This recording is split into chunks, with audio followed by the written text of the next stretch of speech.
మీరు బాప్తిజం పొందుతున్నారు. ఎవరి ఎడలైనా మీరు ఇబ్బందిగా ప్రవర్తించుంటే రక్షణ పొంది వెళ్తారుగా, వారితో సమాధాన పడండి. అక్క, ఒకప్పుడు నేను దురుసుగా మాట్లాడాను, అప్పుడు నేను ప్రభువుని ఎరగలేదు. ఈరోజు యేసయ్య నా జీవితంలోకి వచ్చాడు, నా అహం విరిగిపోయింది. ఒకళ్ళ మీద నేను గొప్పగా ఉండాలి, ఒకరికంటే ఇదిగా ఉండాలని ఆ గడుసుతనం నాలో పోయింది. నా ప్రభు విరగొట్టేశాడు. నేను ఇబ్బంది పెట్టినాక నన్ను క్షమించు అని నువ్వు ఈ చర్య చేయటం ద్వారా ఒప్పుకోదగ్గ ప్రతి తప్పు నీ పొరుగు వారితో, నీ ఇంటి వారితో నువ్వు ఒప్పుకొని క్షమాపణ కోరుకో. అప్పుడేం జరిగిందో తెలుసా? నీలో కలిగిన ఈ విప్లవాత్మకమైన మార్పును చూసి వాళ్ళు ఆలోచనలో పడతారు. వీడు ఇంత మిడిమాల పోడు, కదిలితే అనుకుంటా మీదకి వచ్చేవాడు, వీడేంద్ర నన్ను క్షమాపణ అడుగుతున్నాడు. ఈ అమ్మాయి అసలు బజారు ఎక్కి భయంకరంగా కూసే మనిషి, అక్కా క్షమించు, అమ్మా క్షమించు అంటుందేంది? అప్పుడు వాళ్ళకి అర్థమైంది, నిజంగా యేసు ప్రభు హృదయాలను మార్చే దేవుడు, యేసు ప్రభు జీవితాలను మార్చే దేవుడు. నాకంతే జరిగిందండి. ఓసారి మా అమ్మకి నాకు గొడవైంది, ప్రభువుని నమ్ముకున్న తొలి దినాల్లో. అప్పుడే సేవలోకి ఇంకా వస్తున్నా. మా అమ్మకి నాకు పడదు, వద్దన్న మాటలు మాట్లాడుతుంటుంది, చెప్పినవి చేయదు, పెడగా మాట అందరూ అంటుంది. అందుకని దేవుణ్ణి నమ్ముకున్నాగా గద్దించా, నువ్వు ఇంట్లో ఉండదు పో, ఉన్నావంటే నిన్ను అని ఏదో తిట్టి పంపించా. మా అమ్మ పోయింది. పోయి ఆ గుంటూరులో ఉన్న మందిరాలన్నీ తిరిగింది. సాయంత్రం దాకా ఉండనిస్తున్నారు, కానీ సాయంత్రానికి ఎవరు ఉన్నాయి ఇట్లా ఉండకూడదమ్మా, 8 కల్లా వెళ్ళిపోవాలని తలుపులేస్తున్నారు. పాపం వెళ్ళి తిరిగి బస్ స్టాండ్లో నిద్రపోయింది మా అమ్మ. 18 సంవత్సరాల క్రితం జరిగిన సంఘటన చెప్తున్నాను నేను. చివరికి అక్కడి నుంచి మరుసటి రోజు మా రెండో అక్క దగ్గరికి వచ్చి అక్కడ ఉంటుంది. 2 రోజులు అయిపోయింది. నేను మోకరించి ప్రార్థన చేస్తున్నా, నాతో దేవుడు మాట్లాడట్లా, నా అంతరంగంలో సమాధానం లేదు. మోకరిస్తున్నా, స్తుతులు చెబుతున్నా, పాటలు పాడుతున్నా, ప్రార్థన చేస్తున్నా, కానీ అదంతా డ్రైగా ఉంది, పొడిగా. దేవుని ఆత్మీయ స్పర్శ నాకు అందట్లా. ఆ వెలితి నాకు అర్థమవుతుంది. దేవుని ముందు మోకాళ్ళుని అడిగాను, ఎందుకు తండ్రి నాలో ఏదో వెలితి ఉంది, ఎందుకు నీలో ఆనందించలేకపోతున్నాను, నీ ఆత్మీయ స్పర్శ అనుభవించలేకపోతున్నాను, కనికరించి నాకు బయలుపరచు అంటే, నీ తల్లిని నువ్వు తృణీకరించి వెళ్ళగొట్టావు, నీ తల్లిని ఆమె ముదిమి యందు నిర్లక్ష్యము చేయవద్దని నేను చెప్పలేదా? నీ తల్లిని ఆమె ముదిమి యందు నిర్లక్ష్యం చేయొద్దని నేను చెప్పానా లేదా? నేను నీకు ఇచ్చే దేశంలో నీవు దీర్ఘాయుష్మంతుడు అగినట్లు నీ తల్లిని సన్మానించు, నీ తండ్రిని సన్మానించు, వాళ్ళకి ఇవ్వాల్సిన గౌరవం వాళ్ళకి ఇవ్వు, వాళ్ళు నీకు జన్మనిచ్చిన వాళ్ళు, నా తరువాత నువ్వు గౌరవించడానికి పాత్రులు వాళ్ళు అని నేను చెప్పానా లేదా?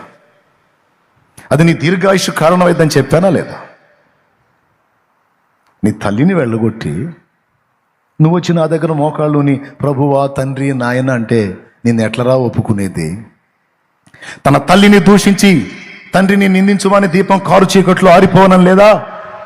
తన తండ్రిని దూషించి తల్లిని ఇబ్బంది పెట్టేవాడి కళ్ళు లోయ కాకులు పీకడం లేదా?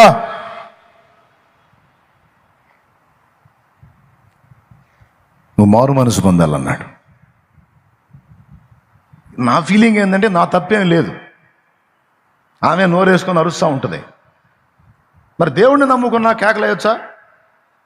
దేవుణ్ణి నమ్ముకున్నాక మనం ఎంత ఓర్పు ఉండాలి, సహనం ఉండాలి, త్యాగం ఉండాలి, ఎంత సుగుణం ఉండాలి.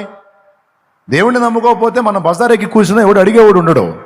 దేవుణ్ణి నమ్ముకున్నా మనం మారిన జీవితం కనపడాలి కదా అంటాను నేను.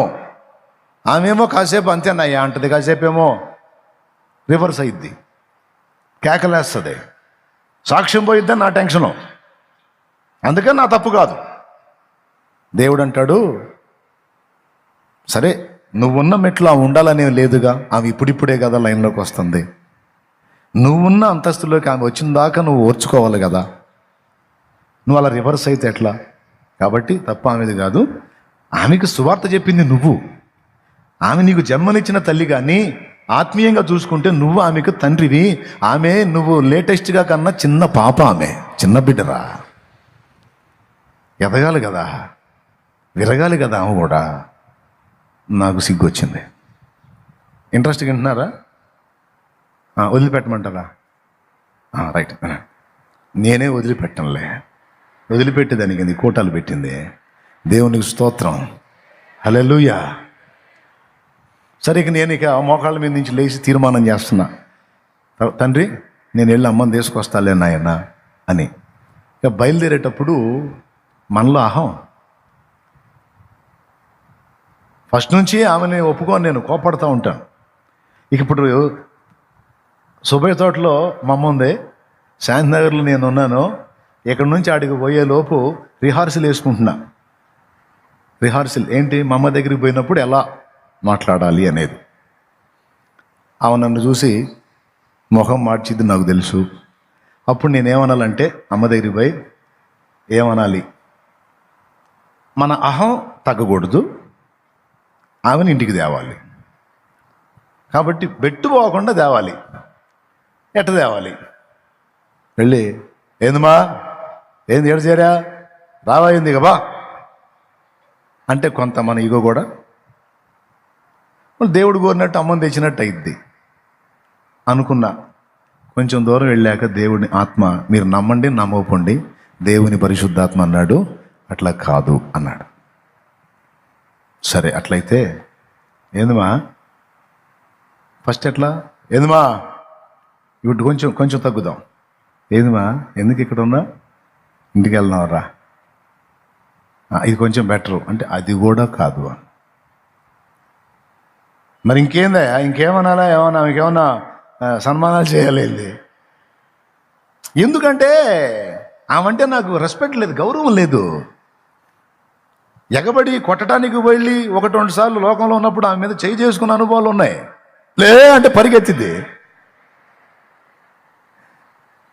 అలాంటి మనిషిని పోయి క్షమాపణ అడగటం, సారీ చెప్పడం, అబ్బే అసలు మన హానికి అసలు సెట్టుగానే ఇవ్వడం. అది ఇగో దెబ్బతింటది. దేవుని ఆత్మ అన్నాడు, నువ్వు నన్ను నమ్మి విశ్వసించి మారు మనసు పొంది విరిగి నలిగావన్న అనుభవం ఆమెకు అర్థం కానంత వరకు నిన్ను శోధించిద్ది. ఆమెకు అర్థమైన నాడు ఆమె కూడా విరిగిపోయింది నా కుమారుడా అన్నాడు. నువ్వు నిజంగా మారావు, నువ్వు అహంలో విరిగిపోయావు అనేది ఆమె క్లారిటీ ఉండాలి. అప్పుడు ఆమె విరిగిద్ది. నువ్వు విరిగి విరగొట్టాలి, కానీ నువ్వు విరగకుండా అవతలని విరగొట్టాలంటే అది ఇంకా పెళుసు వ్యవహారం అయింది, కానీ విరగదరా పిచ్చోడా అన్నాడు. మీకు అర్థమైతే గ్రేటే. అర్థమయ్యే కొట్టారా? స్తోత్రం. తీరా ఇంకా కొంచెం సేపట్లో ఆ ఇంటికి వెళ్తాను అనగా అప్పుడు ఇక దేవుని ఆత్మ మాట్లాడుతున్నాడు. మరి ఏం చేయాలో నువ్వే చెప్పినానంటే, వెళ్ళి ఆమె 2 కాళ్ళు పట్టుకొని క్షమాపణ అడగమన్నాడు. నేను ఆమె కాళ్ళు పట్టుకోవాలా? నేను ఆమెను ఉరికిచ్చినోడిని, నేను ఆమె కాళ్ళు పట్టుకోవాలా? అప్పుడు ఆయన అన్నాడు, నీకు జన్మనిచ్చిన తల్లిరా, నువ్వనేవాడి ఉనికిలోకి వచ్చావంటే మూలం ఆమెరా. ఆమెను వాడుకొని నిన్ను భూమి మీదకి తెచ్చాను నేను. అమ్మ కాళ్ళు పట్టుకోవడానికి ఇంత గర్వంగా ఫీల్ అవుతున్నావు దౌర్భాగ్యుడా. నేను నిన్ను ఎట్లా వాడుకుంటాను? వాడుకోను. వద్దు వద్దు వద్దు, విరిగిపోతా ప్రభా, పట్టుకుంటా. నేను అహంకారినే, గర్వహృదయుణ్ణే, అంత తేలిక లొంగే ఘట్టం కాదు. కానీ నువ్వు చెప్పావుగా, నువ్వు లొంగమన్నావుగా, కాళ్ళు పట్టుకోమన్నావుగా, నా తప్పేం లేదు. ఆమె గొడవ చేసింది, ఆమె నోరేసుకుని అరిసిద్ది, అయినా నన్నే కాళ్ళు పట్టుకోమన్నావుగా. సరే అదే నీకు ఇష్టమైతే పట్టుకుంటాను, ఆమె కాళ్ళు పట్టుకుంటానని. అమ్మ కనబడగానే వెళ్ళి అవి 2 కాళ్ళు పట్టుకొని నన్ను క్షమించమ్మా అన్న. మా అమ్మ ఇప్పటికీ బతికే ఉంది దేవుడి కృపలో. మీకు కనబడితే అడగండి, కాళ్ళు పట్టుకున్నాడా లేదని అడగండి. పట్టుకున్నా, 2 కాళ్ళు పట్టుకుని నన్ను క్షమించమ్మా అంటే ఆమె పెద్దగా ఏడ్చింది. ఇక రా అనేది కూడా లేదు, ఆమెతో వెంటబడి వచ్చేసింది. నేనే నిన్ను బాధ పెట్టాలయ్యా, నేను అట్ట అరవకుండా ఉండాల్సిందిలే అంది. పర్లేదులేమా, నేను దేవుని సేవకుణ్ణి, నా దేవుడు నన్ను కోరుకున్నాడు, నేనే నిన్ను బాధ పెట్టానని క్షమించమ్మా. ఆ మారు మనసుకు తగిన ఫలం మనం ఫలించినప్పుడు మనుషుల హృదయాలు బద్దలవుతాయి కుమారుడా.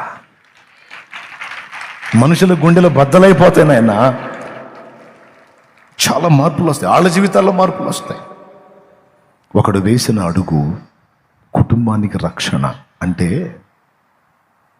ఇలా, జక్కయ్య ఇంటికి రక్షణ వచ్చిందన్నాడు. అబ్రహాము చేసిన నిబంధన బిడ్డ తరం దీవెనయింది. అబ్రహాం ఒక్కడే దేవుని కోసం నిలబడ్డాడు. అబ్రహాం కుటుంబం, అబ్రహాం బిడ్డ తరం ఇప్పటికి కూడా ఆ శేషం ఉండి అది ఆశీర్వదించబడి ఉండనే ఉంది. యోసేపు ఒక్కడే, కుటుంబం మొత్తం కాదు, ఒక్కడే దేవుని కోసం నిలబడ్డాడు. ఆ ఒక్కడి వల్ల ఆ కుటుంబము, ఐగుప్తు, కనాను 2 సమాజాలు కాపాడబడ్డాయి.